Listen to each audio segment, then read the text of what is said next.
এ হলো আমার মেজ ভাই। নমস্কার। আর দেখো, এ হলো আমার ছোট ভাই তোমার।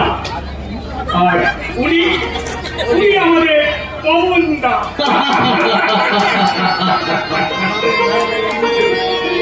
তোমাদের মারা জানিয়ে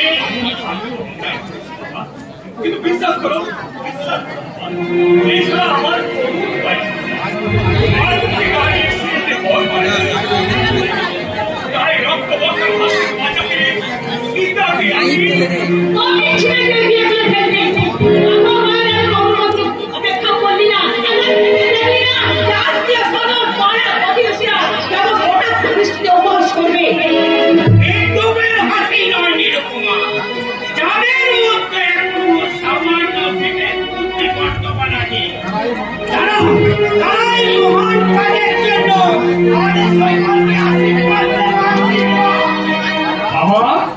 তুমি এই কথা বলছো?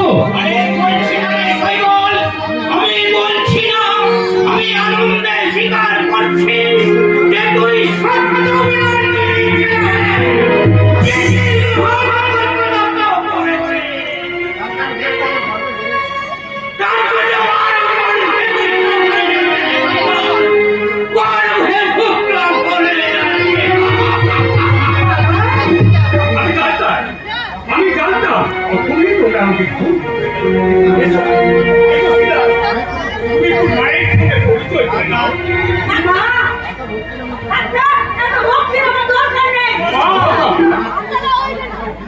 আমার ছেলেকে সহজ সরল ভেবে ব্যস্ত করাই ছেলে করেছে।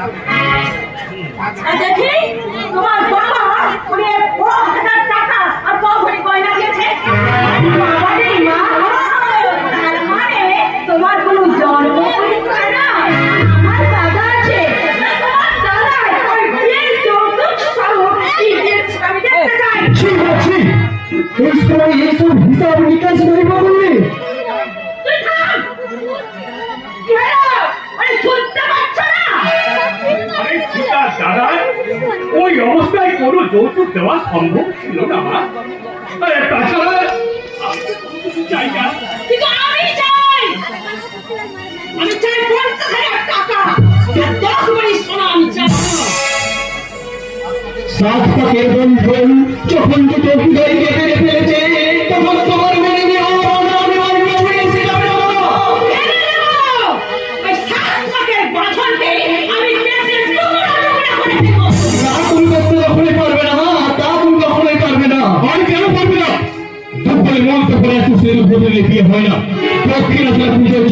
মনে হয় না তেমনি যৌতুক ছাড়া দিয়ে আমাদের কাছে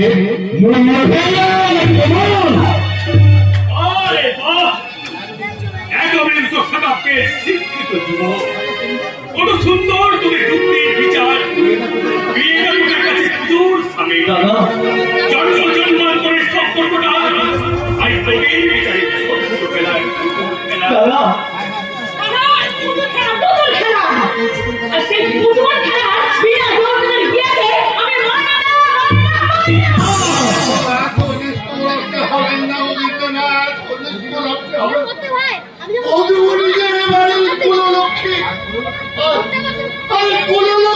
চোখের জল পড়লে সংসারের যে অমূল্যায়ন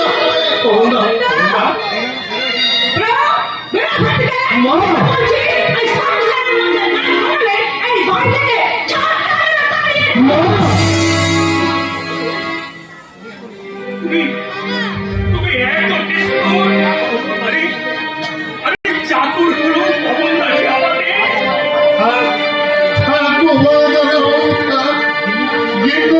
ঠিক কোথায় বলেছেন। আমি এবারে আমি চাকর হয়ে সংসারের মাঝে আমার নাম গোলানো উচিত হয় না, আমার নাম গোলানো উচিত হয় না। আমার ভুল হয়ে গেছে, কিন্তু আমার ভুল হয়ে গেছে। আমি ভুলে গিয়েছিলাম যে আমি এবারে সংসারের ভালো মন্দ বিচার করার আমি আপনাকে কথা দিচ্ছি না না না মোহনদা, না মোহনদা, না মোহনদা। এই, এই মেয়েটা, বেরো, বেরো বলছি বাড়ি থেকে। না যাবে না, বৌদি এ বাড়ি থেকে কোথাও যাবে না। আমি যাবে না বললেই হলো। মায়ের আদেশ, এখন ওকে বাড়ি থেকে চলে যেতে হবে। কেন? কেন বাবা? কেন? কি ওর অপরাধ? অন্যায় তো আমি করেছি। ওরা আমার শাস্তি দে। আরেকটা অসহায় মেয়ে জীবন রক্ষা করা দাদা, যদি অপরাধ হয়, সেই অপরাধের শাস্তি দিতে দাদা, তোর